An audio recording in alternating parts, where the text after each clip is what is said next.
Good evening and welcome to the programme. One of the country's biggest companies says it's struggling to attract executives to the capital because of the high cost of housing. Vodafone claims that rising rents are deterring people from relocating to London. And for many of those already renting in the city, there's concern they'll never be able to get a foot onto the property ladder. Well, let's get more on this now from Alice van der Kravi. Alice.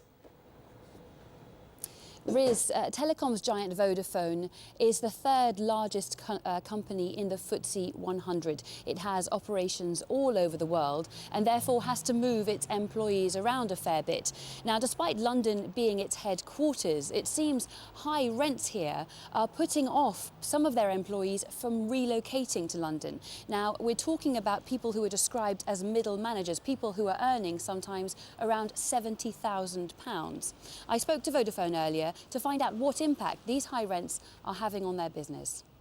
First of all, it provides a discouragement for us to grow our talent pool in London. There are plenty of other cities that we work in that become more attractive as hubs for research, for development, for developing our people.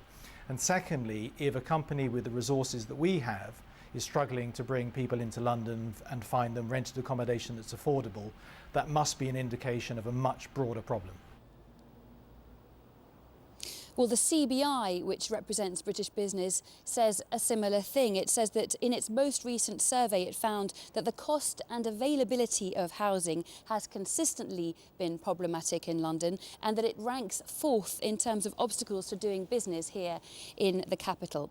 Now, of course, if the high cost of housing is proving a problem for middle managers at one of the country's largest companies, it's certainly going to be a problem for people on more modest incomes.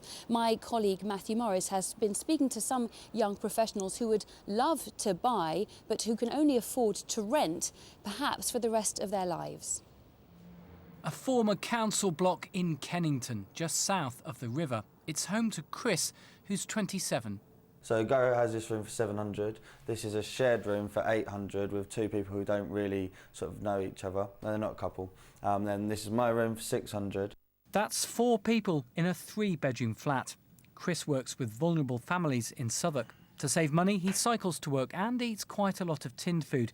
He'd love to buy, not rent, but doesn't think it will ever happen. It's over a third of my income just to live, and I have a perfectly reasonable job. I went to university, I'm paying off my student debt, and yet I have to sort of, struggle to live in the community that I live where, because I'm giving all my money to my landlord. Chris earns a salary of £27,000 a year. Even if a bank said yes to a 10% deposit for a 2-bedroom flat, he might need £35,000. But he thinks even saving £100 a month is a tall order. And if he did do that, it would take him 29 years. I don't think I have any chance of buying property in London, ever. I would not be able to even start a family or have a sort of family and sort of children, because I wouldn't be able to get a 2-bedroom sort of place and to be able to afford it. The number of people owning their own homes in London has been falling for years. Government figures now show that fewer than half, 49.9% of the capital's homes are owner-occupied, the lowest figure since regional statistics were first compiled 21 years ago.